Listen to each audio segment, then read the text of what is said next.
Ladies and gentlemen, welcome to the SHW F1 podcast. My name is Tom Delicati, here with John White and Brady King. We are your underinformed American buddies talking about F1. We watched the Hungarian Grand Prix this weekend. This is our weekly recap. Sometimes there's a race, sometimes there's not. This week there just happened to be a race. And I thought it was pretty darn fascinating, if I'm being honest.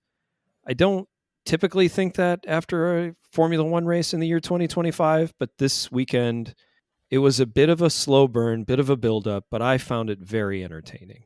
And we're going to talk about that. We've got a rookie duty to hand out. I'm sure we're going to talk about McLaren. We will talk about Ferrari. We'll talk about our three-pointers, whether they succeeded and failed. But before we can do any of that, a tradition unlike any other. It's our 15-second race reviews. I don't know why that still How cracks have we me not up. gotten sued yet? Because we don't have enough listeners. That's fair, Yeah. Just staying under the radar. So for those of you who don't know, every week that there's a race, we will do a 15-second race review. Sometimes it will have something to do with the race. Other times it will have nothing to do with the race. But either way, we hope you laugh and enjoy it. And we do these in order of how we stand in our SHW Picks Championship. And so we go from worst to first in this regard, still bringing up the rear. Only 2 points behind now. Uh-oh. Right. Big It was a weekend good for week. Brady. Come It on was now. the doctor. Yes. He correctly picked 4 out of 5 top 5, 2 out of 5 on the bottom 5, and scored the three-pointer, which, if I'm being fair, John, we were a little lenient on this because he said one or more retirements not due to a collision. And I thought we had set a precedent that nothing can be one or more. It has to always be 2 or more.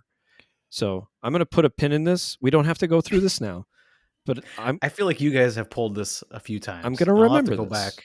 Okay, I'm going to have to go back and listen because my memory says 2 or more. And I was was thinking not. to myself, having watched the one DNF that took place, Brady didn't get his 3-point this weekend. Well, see, like any good three-pointer, I pulled the juke and a step back. And you just And lost my your ankles shorts. broke, and now you Yeah. got 3 points. All right, fair enough. By the time you stood up, the ball was going through the net.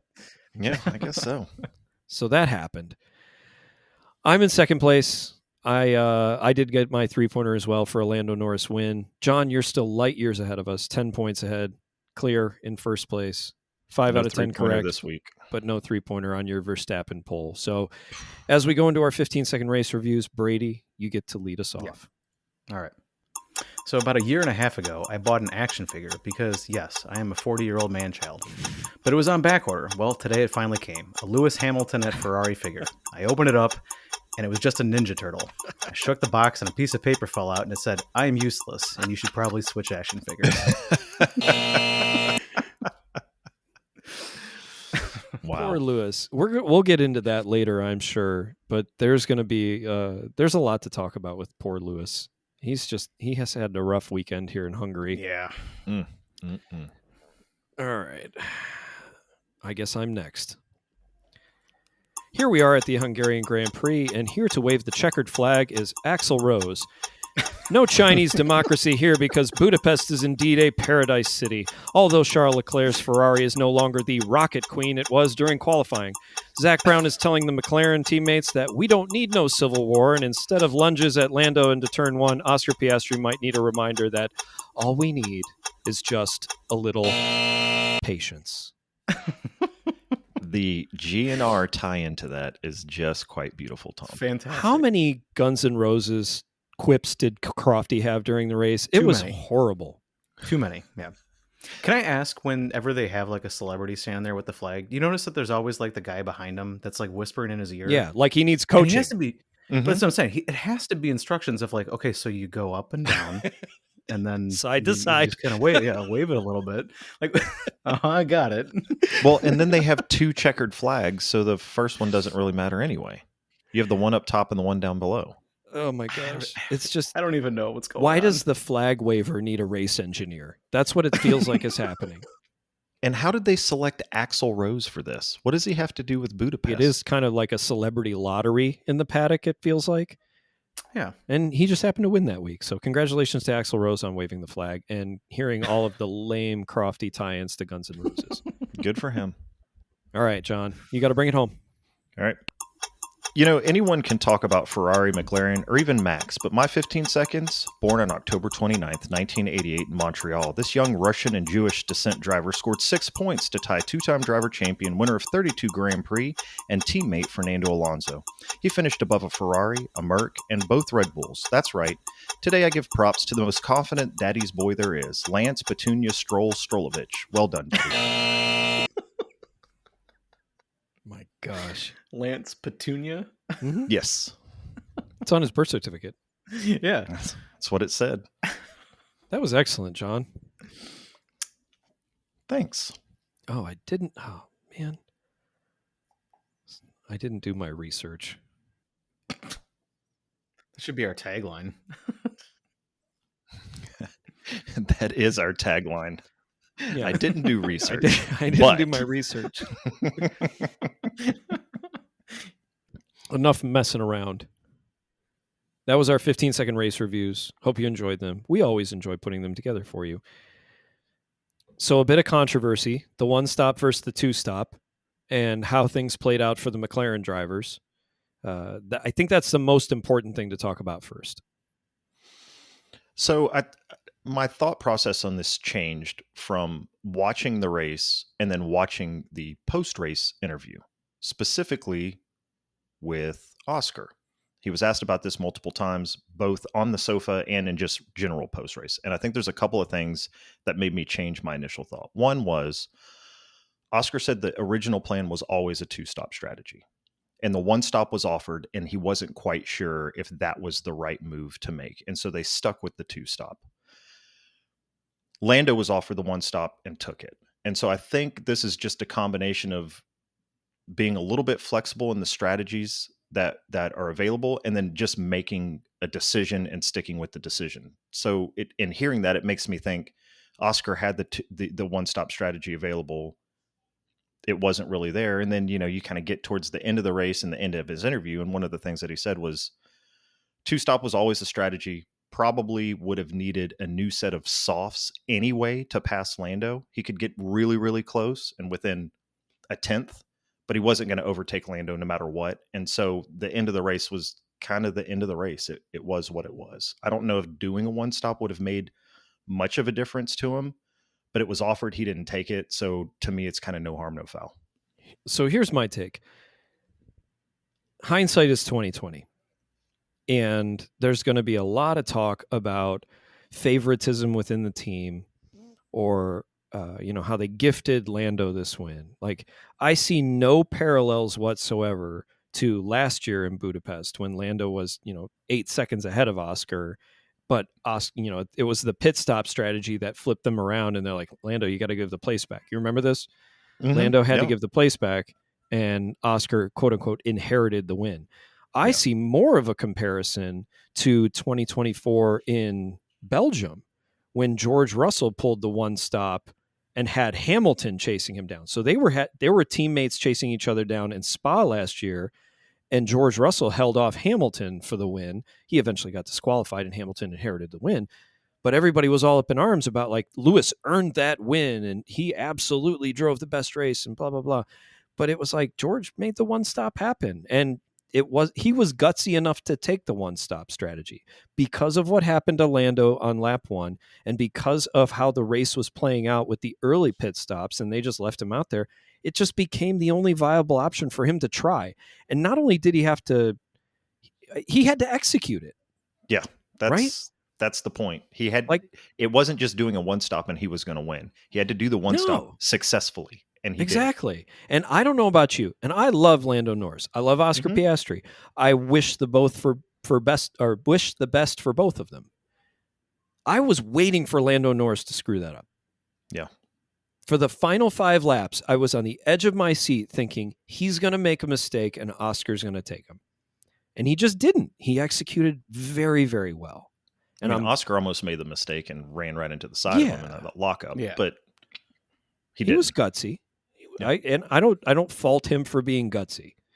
Like, he's an aggressive driver. And I mean, you watch after the race, Oscar was pissed. Like, he had no appreciation for what happened at all. He thought he should have won that race. And he's right. He had every right to win that race, but so did Lando. Yeah. They both had, if either one of them would have won, I would have been like, they deserve to win the race. Yeah, I don't anybody looking for like some sort of favoritism here. If you had some favoritism being in play here, then it wouldn't have been so close at the end. Like, there's no way that you can Or they like, wouldn't play have let him favorites race. yeah, exactly. And we're just looking for a conspiracy at this point. I mean, Lando, it's not like they put Lando on a one stop knowing that the one stop was better. No, Lando bottled the start, got passed by George, and then just sort And of Fernando. like drafted George and Fernando and just sort of had them drag him around the track for a little while up front Oscar had to burn his tires up trying to keep up with Leclerc. And then by the time it came around to time to change tires, they just sort of looked at Lando and said, look, you're not falling off. Do you want to stay out there? And he just said, yeah. And that was the end of it. And like, then he pumped in lap times on old tires. Like, he still had to do that. Exactly. I there's nothing really to read in here. And again, if they wanted to show favoritism, especially towards Lando, then they would have just told Oscar, no racing, you're done. And they did not. So come on. I think the beautiful thing here, and there's still 10 races left, but I think the beautiful thing here is that barring a miraculous fall from grace, they will win both championships.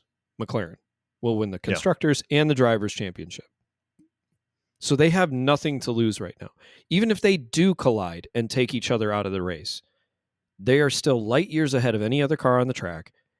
They don't have to win another race for the end of the year and probably will still win the Constructors and the Drivers' Championship. So the risk reward, like, that's kind of the benefit for us as fans, is that for all intents and purposes, I think this is what we're going to continue to see. I hope it's what we get to see because it's making it interesting. Even though they're running away with both championships, it's at least making it interesting on track because they have two very, very competitively close drivers.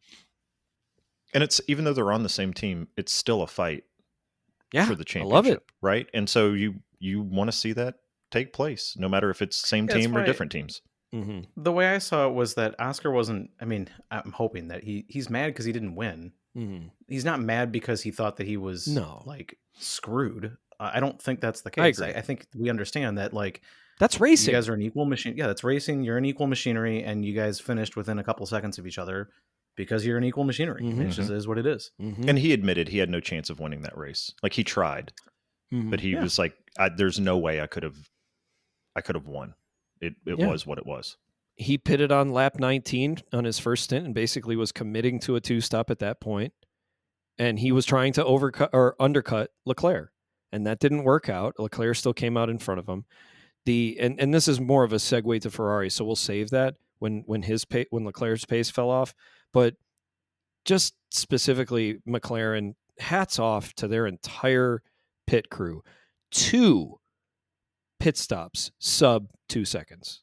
2. Yeah. It was incredibly fast. Like 1.9. Yeah, when it happened in real time for Lando, I'm like, oh, that was tidy. Yeah. And like, before even seeing it on the screen of like what the actual time was, I was like, holy cow, they just rocked that pit stop. And then I saw 1.9. I'm like, oh, damn. McLaren was on all cylinders this weekend. But then Ferrari came in and did like a 2.0 or something like that for Leclerc. And I thought, wow, that was awesome too. And then McLaren comes back and does another 1.9 for Oscar. It was unreal how well they executed that entire race weekend. In both strategies, I'll be honest with you, in both strategies, even though Oscar had to overtake people on track to get to second, he executed that 2-stop strategy better than anybody else. And Lando executed the 1-stop strategy better than anybody else. And their pit crews served them valiantly through each stop. It was perfection from McLaren on Sunday. I wonder, the pit crews got steak dinners. Based on McLaren's tire management that we've seen so far this season, I wonder how many more 1-stop strategies we're going to see from them. I think regardless, like, I don't know if it's Pirelli or the team's information or, what they do during practice, But somehow, some way, everybody comes to the race on Sunday knowing that either a one stop is the only strategy, and it's whether you go from hards to mediums or mediums to hards, or the two stop is going to be, according to the data, the fastest possible way to do it. And I think that's what they all did in Hungary. They said the two stop is going to be the fastest by 10 seconds, 15 seconds, whatever it was. But you're on a track where you can't pass anyone. And so if you're held up by the car in front of you, that 10, 15 seconds that you're supposed to be gaining in total race time, it doesn't matter because you can't get past the car in front of you. Yeah. The track temperatures played a little bit into this, right? Because it was a little bit cooler than they thought. So I mean, it's tough. Obviously, I don't have all the data in front of me, and I don't run whatever software they're running. We don't do our research. I don't. No, we don't. We do not. Tagline. But we have played the game, right, Tom? So you do the little thing where you play with the sliders, and it's at the end of the day, the difference between the strategies is not like 45 seconds, right? You're talking a few seconds here or there. So the difference between the two stop and the one stop wasn't that big of a deal in this race, because at the end of the day, you did see that the two McLarens were right next to each other. It's just a matter of like sort of who did you come out in front of or behind of, who held you up here and there, and it just turned out that Lando happened to have sort of the better circumstances. That's what it really feels like. I think that for the final 10 races of the year, the winner of the Grand Prix, if it's a dry race, the winner of the Grand Prix will always have done a one-stop strategy. Always. Doesn't matter the track, doesn't matter the conditions. Really? I think the winner will do a one-stop strategy because these cars can't follow each other. It's hard to pass no matter what. You can only do it in DRS zones or whatever. I think that a one-stop strategy, period, will win the race for the next 10 races. I feel like we got to write this down and revisit this at the end of the year. I will put it on you to write it down. This reminds me of the always going for it on fourth down instead of punting. Yep. Yeah, right. I think the odds are in your favor. Numbers tell you. Yeah. Regardless of field position, go for it on fourth down. Yeah. Yeah. I can't say always because obviously like safety cars and you know what I'm saying. Like if in a dry straight race, one stop will win. Somebody can do a one stopper. Yeah, that's fair. All right, mark it down. We'll revisit this in 5 races. See what happens. Yes. Let's take a quick break and then let's chat a little bit about Ferrari because there's a lot to unpack there. Golly.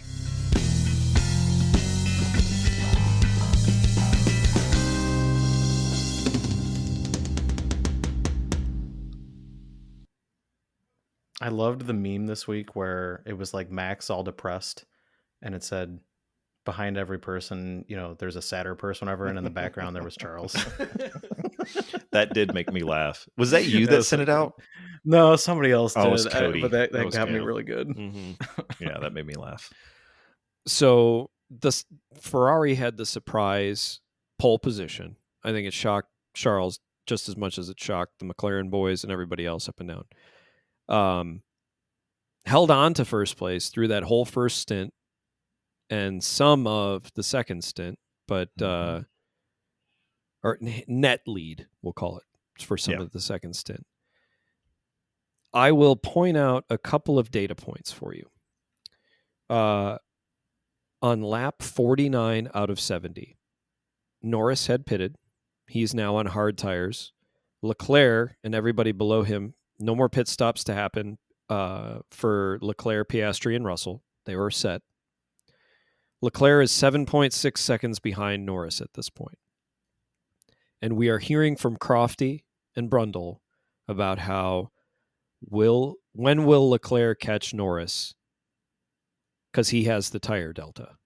Mm-hmm. Yeah.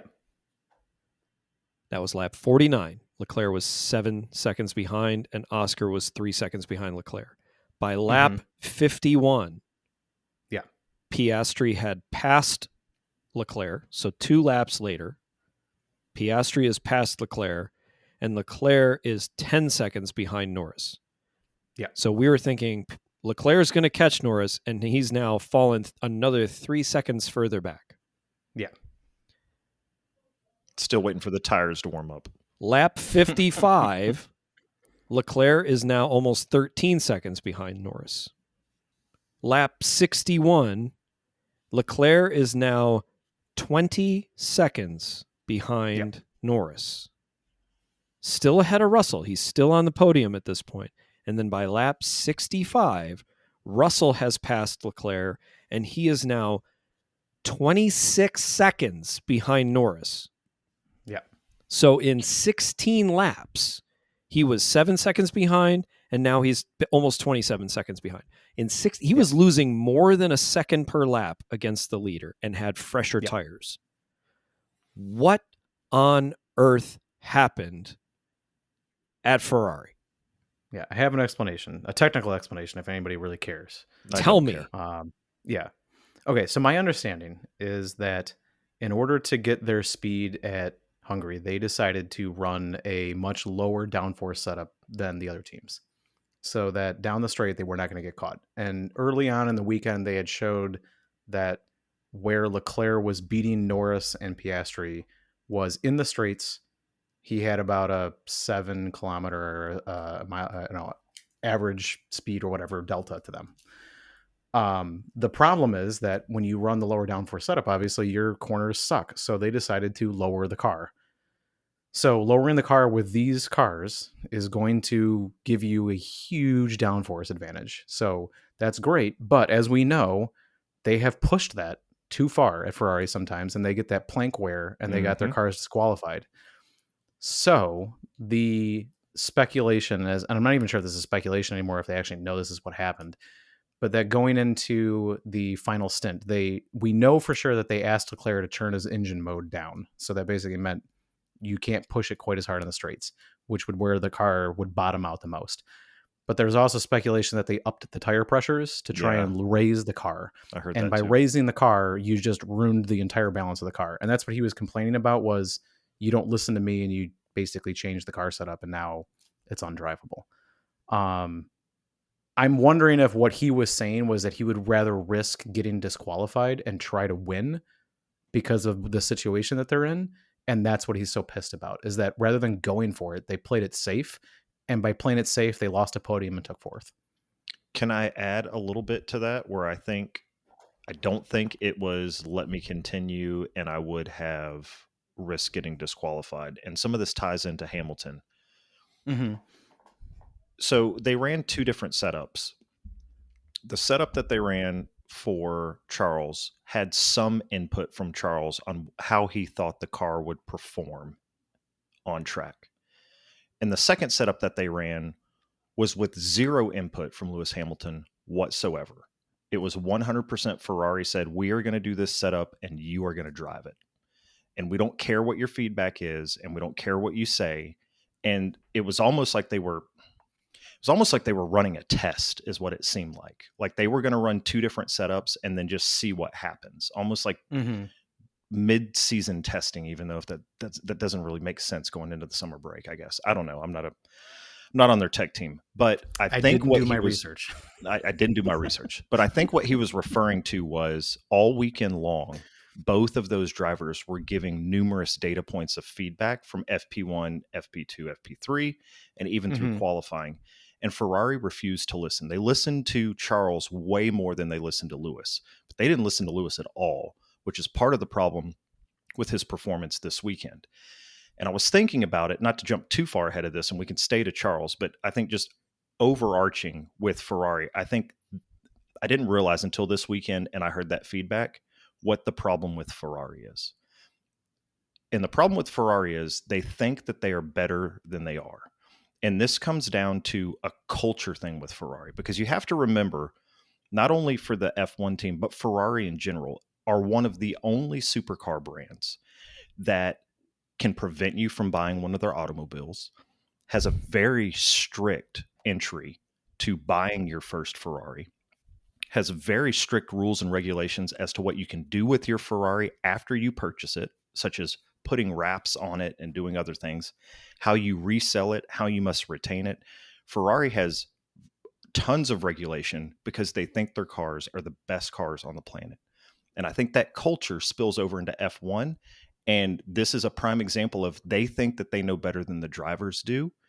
And this weekend, they didn't. And I think most weekends they don't. And until they can swallow their pride and take some feedback from their drivers, they're going to keep falling into this same trap every weekend and every season. You say they think they're better than they really are, but where is the line between that and just confidence? In the data, in the results, because the difference between confidence is I know that I'm good and the numbers show that I'm good. Thinking I'm better than I am. Put a car on pole. Yeah, but where did it finish? Let's not talk about that. Let's not talk about that. Putting a car on pole says I can do one really good lap. Or actually take this back because you've got 3 different stints. I can do 3 really good laps.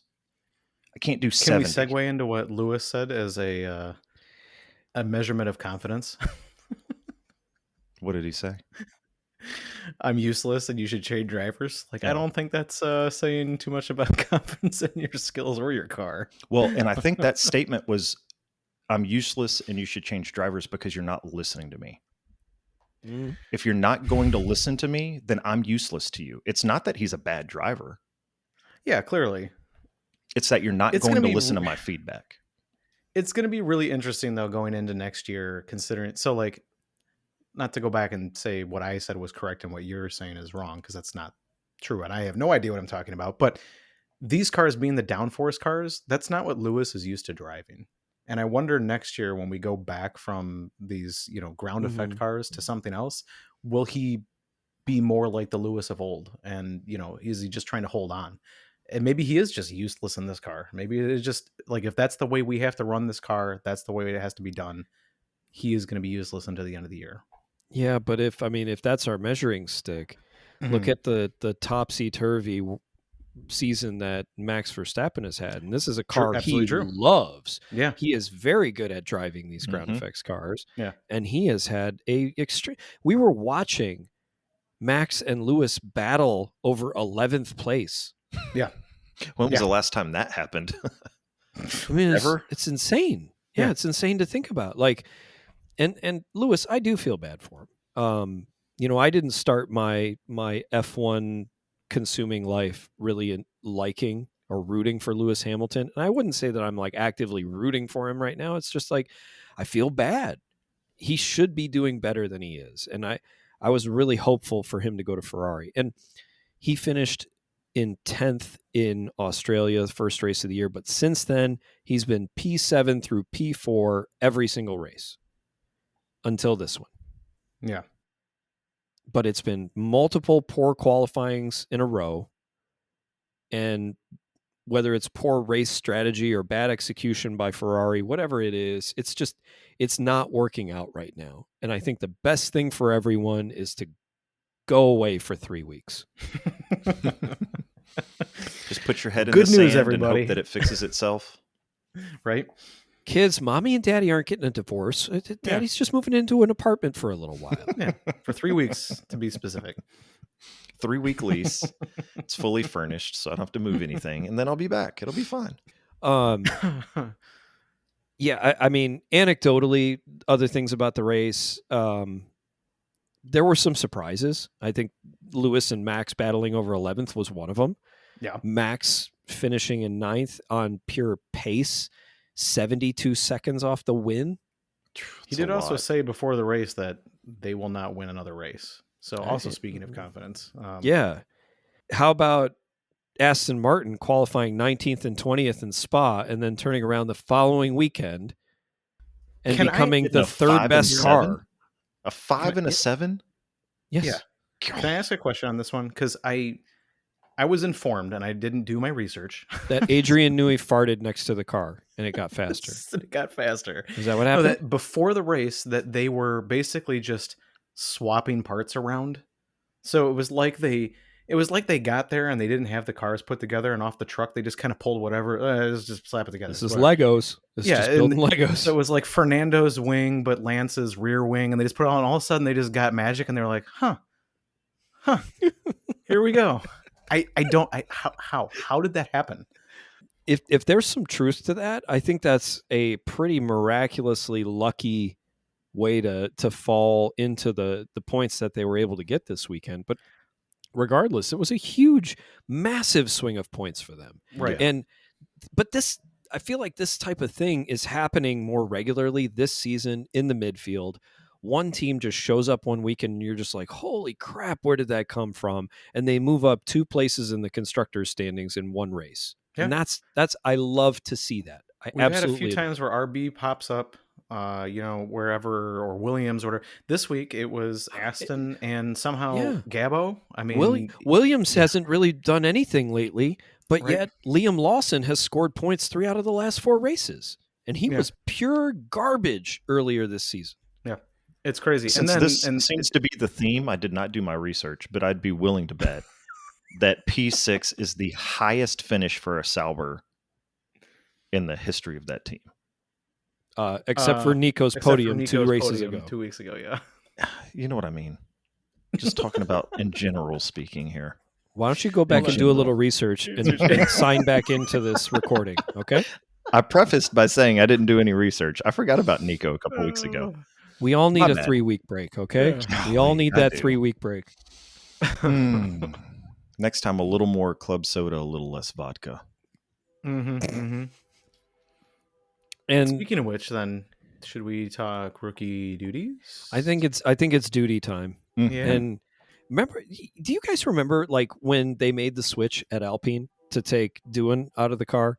Mm-hmm. They're like, we're going to give you 6 races. We're going to give him 6 races. Well, Yeah. it's been 8, and nobody's talking about the fact that you were supposed to be on a 6-race lease. Nobody's It saying was a word. just window dressing back Yeah. when they made the switch. And I feel terrible for Jack Doohan because he was just victim to the Flavio effect. But Yeah. Didn't Plus we the all cars- call that though? Didn't we all say like I'd find it hard to believe that they're only going to give him 6 races and be done?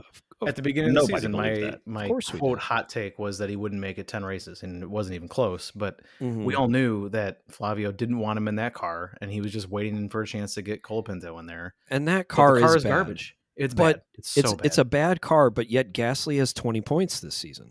Well, Gasly can drive pretty much anything. Sorry, Juan, I know you don't like the French guys, but he's too good for that car. I mean, that's the best definition I can give for Gasly. But You're not even a probably right. single point out of Doohan and Colapinto combined. I think that says more about Gasly than it does about Colapinto and Doohan. Yeah, you're right about that. It does for sure. So in this moment right now, we've got a rookie duty. And honestly, you might think this is a slam dunk this week. I think it's a highly competitive category this week. I think it's competitive because who I'm going to recommend is probably who you're not going to recommend. And that is? Liam Lawson. I don't hate that pick. I don't hate it either. And I will tell you... Hold on, let me rephrase. I hate that pick, but I don't hate that pick. Does that make sense? Yeah. He doesn't raised hate. well. He doesn't hate you for making that pick. No, Fair I enough. can't believe I have to say that. This is really rude, but I hate the man. I don't hate the So- game, hate the player. Okay, so I want to say it was maybe it was even last week in Spa. I can't remember. Where I was making the case that Liam Lawson, although he scored points last week in Spa, and I Mhm. think you guys were ready to give him the duty last week, Mhm. and I convinced you to go with Bort. Mm-hmm. I sold you on Gabriel Bortoletto last week. And Mhm. so this week, even though I feel like Bort deserves it with a P6, I'm fine with giving it to Liam Lawson. You will not hear me fight you on this. Yeah, I can't. I'm not going to fight it, but I will still suggest that I think we give it to. He's not Bort this week. He's Gabo. They both deserved it. He both deserved it. Yeah. Gabo. The reason I want to give it to Gabo in this case is because he was racing against talent that was far out of his talent pool. I feel like He was or at punching least above his experience. weight class. Yeah, or at least his experience. And yet I would say that each week he has just gotten better and better in a car that really shouldn't be up there. And as I watched him out there, I was like, I don't expect him to make a mistake. I expect him to be challenging for that spot. Whereas when I was watching Liam, I was like, yeah, this is a great surprise, but I don't think he's going to be there all the time. Mhm. So does that really mean he deserves the award just this week? Whatever. But I will say one way or the other, Gabo had a great race and he showed me a lot this week. So your vote is Lawson. Brady, is your vote officially for Bort? Yeah. I'm going to say Gabo. So then I have to be the deciding vote here. Yeah, you sure do. And simply because I'm actually, you know what? I'm going to go against what I thought earlier. I'm going to say Bort. Good man. Okay. I'm going to say Bort 2 weeks in a row. That boy, Bort. Double duty. Gabo. Double duty. Wait. Did we split the duty last week? We did split Was the last duty week? last week. Oh We my gave 2 gosh. number You know what? 2s. To Lawson and Bort. Yeah. So Do we do So? it again? I mean, theoretically, we can give them 2 number 2s again, and each of them have 1. But you we already can broke do the tie. whatever- So we can do whatever we want. you're a man of your word, Tom, and you broke the tie already. But I have made the case for Lawson and made the case for Bort. We're going to split it again this week. So they each wound Okay. up with a half last week. They'll get another half this week. It makes a whole. Everybody's happy, and the Yeah. world's a better place. The SNL Works for me. couples toilet all over again. That's right. Yeah. Right. All right. That'll do it for us. Ladies and gentlemen, thank you so much for listening. We'll chat with you at some point during the summer break. I can't guarantee when it will be or for how long we will talk, but there will be some content over the summer break. I've got some ideas stirring around, and we'll chat with you next time. Until then, thank you for listening.